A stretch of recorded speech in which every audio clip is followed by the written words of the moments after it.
Welcome back. It's another video with your boy Alan Jackson here. And so I'm shooting another video because right now I told you guys earlier, I've been walking about 4 miles a day.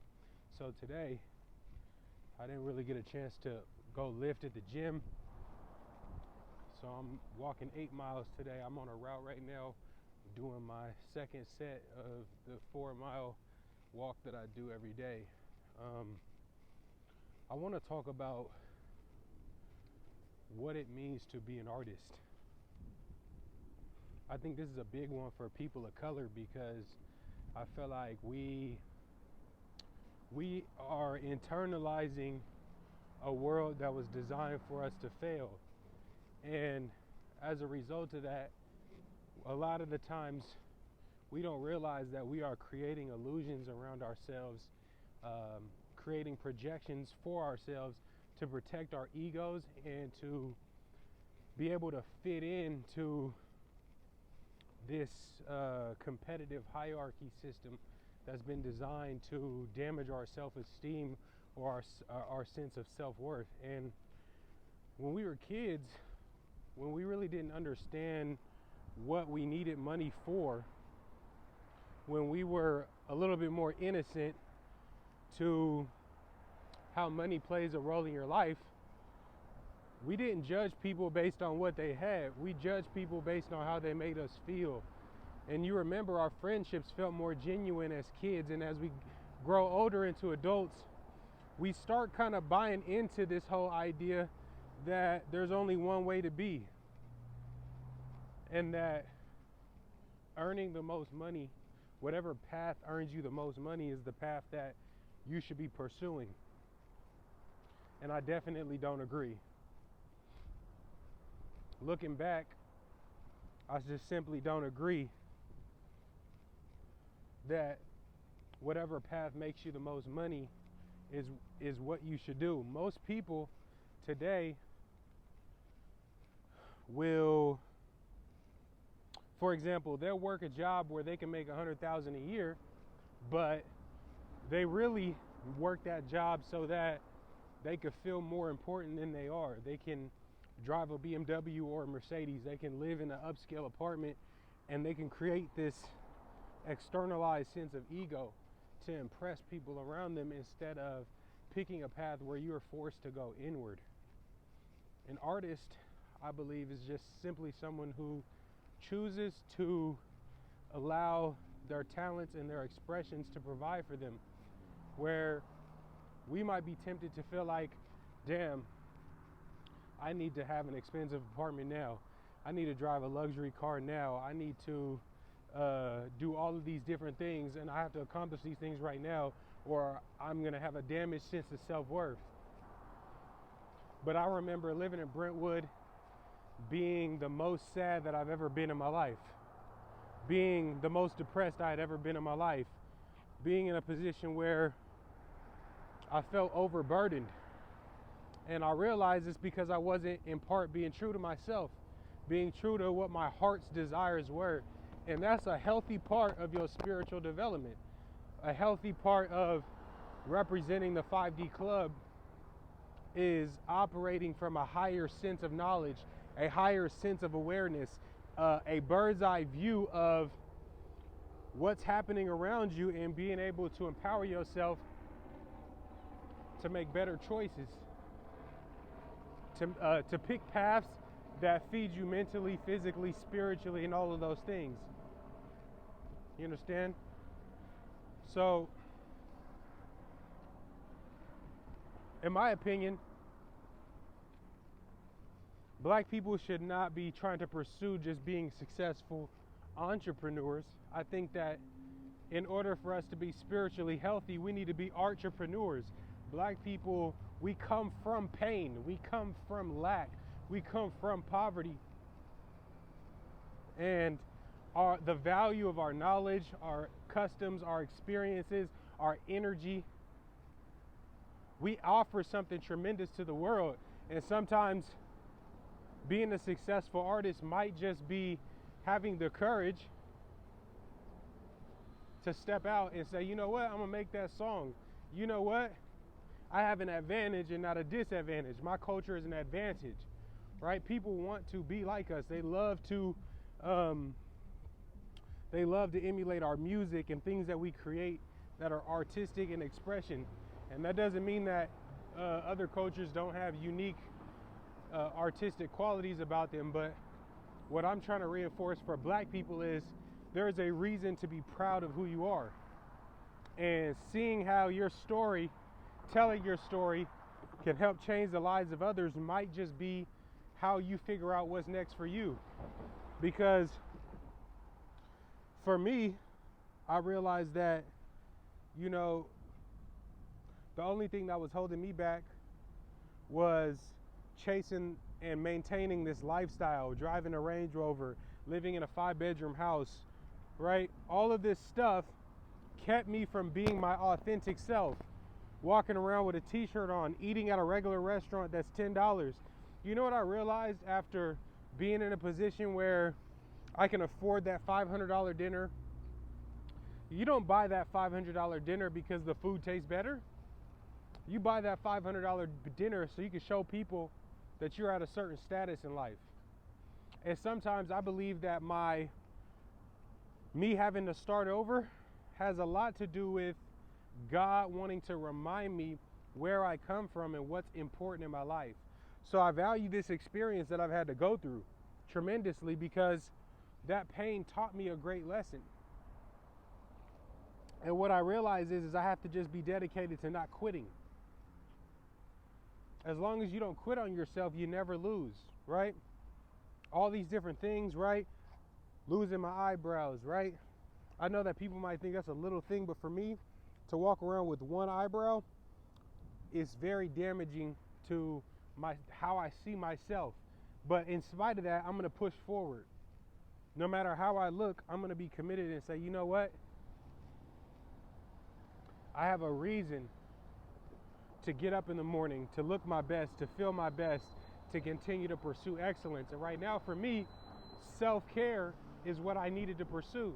And that's why I'm making this channel. And I believe that God will provide. The people that I help, the people who my story empowers, they will help me get to where I need to be. And so to me, that's just being spiritually in tune, as opposed to saying, you know what, I have to settle for a job because I'm not willing to be uncomfortable and not maintain a certain lifestyle so that I can have the kind of life that I want. I could go make a ton of money if I go backwards, if I go back to building a traditional business in an office, fighting for margins, right?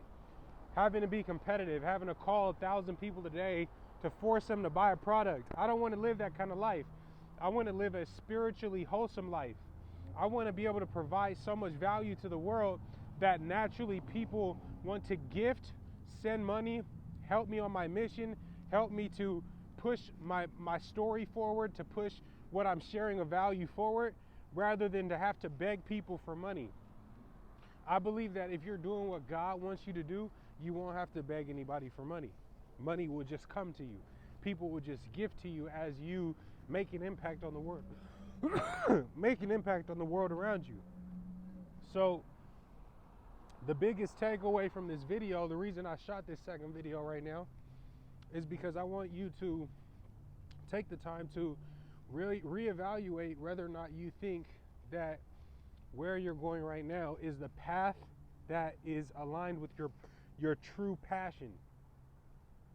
So many of us are afraid of what it looks like for us to be in a position to fail at pursuing our passion. But being on the other side of being successful in a way that was not aligned with my passion, I want to encourage you to realize that anything that you do that is not aligned with your passion will ultimately not lead to happiness. You'll just be an unhappy person with a lot of stuff. So I want you to just think on that and have the courage to say, you know what? God has something better for me. God will provide for me. If I need to downsize, if I need to drive a cheaper car, if I need to spend less on food, you know what? I'm going to pursue my higher purpose, because you'll start realizing that you don't need as much as you think that you need. You don't have to work out at the most expensive gym in the world. You don't have to buy a $10 coffee every morning. And the more you become self-reliant, the more you learn to cook your own healthier foods, the more you start to associate yourself with things that matter like family and community, you'll realize that you don't need to spend as much money as you spend. You'll realize if you stop associating what you have with your sense of self-worth, right? Because a lot of guys, I know especially for the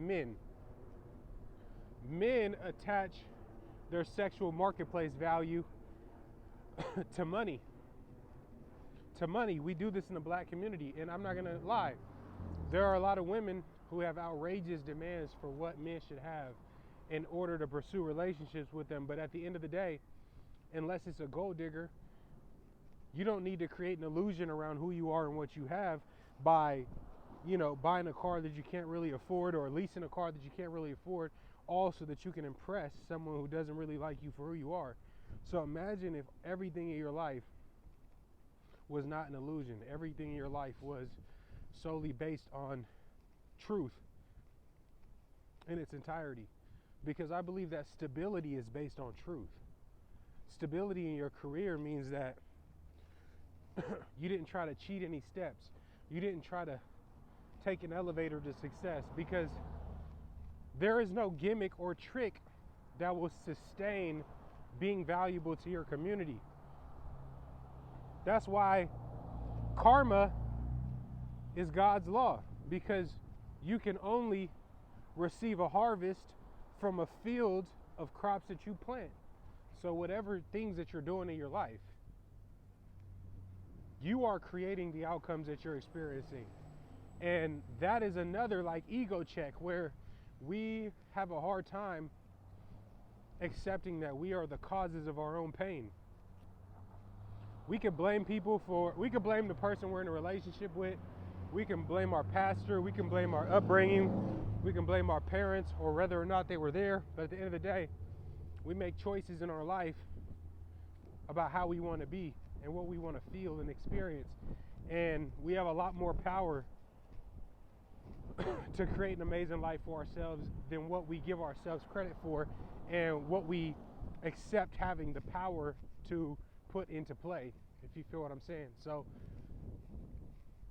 that was just a quick rant. I had a lot on my mind and I wanted to share that with you guys as I'm starting to build out this channel. I hope that you guys will help support me on this journey of building what I call the 5D Club. It's for the intellectuals out there. It's for the people out there who don't want to engage in foolish nonsense conversation, people who don't want to talk about drama, people who are not turned on by rumors and celebrity gossip, the people who really just want a home place, a home club to have high-level conversations, to have people who can genuinely, authentically care about what you're going through, share insight and input, and give people a place to feel like they can express their intellectual selves. Because I know that a lot of intellectual people, a lot of smart people don't feel like they have a place where they can express themselves. They feel like if you're that black sheep in your family who thinks differently, a lot of the times you grew up without feeling any sense of community because you couldn't talk to anybody about the kind of ideas that you had. It was just you. I want to create a community of thinkers who are thinking in that 5D world, who are thinking about the things that can't be seen by the naked eye, right? So much is happening around us that is so complex that is an attempt to hijack our sense of individuality, that a lot of people need assistance waking up from that matrix fog. And that's what we're going to do on this channel. So I do hope that you guys will hit the like button if you got something from this video that was helpful, that invoked some deep thinking, or was of value to you. If you did get anything good from it, I do hope that you'll smash the subscribe button for me. If you got something from this video, share this video. If you got anything, comment on this video. I would love to get some feedback from you guys, but I'm just looking forward to having this discussion carry forward and seeing where this conversation grows, because I see a lot happening for this 5D Club. I see a podcast in my future. I'm manifesting a podcast and a day-to-day podcasting show. I'm manifesting having powerful lecturers and guests coming on to empower the black community coming from this channel. So I pray that you guys will bear with me through this process, and I'll be able to share some insights that are invaluable with you guys and some things that will help you along your journey. And I really want this channel to empower me to be able to become an artist and live my most authentic self and help others to do the same. So I'll talk to you guys on the next video, but it was good to do this one. And again, hope you'll smash that like button and subscribe for me. I'll see you guys on the next video. Bye-bye for now.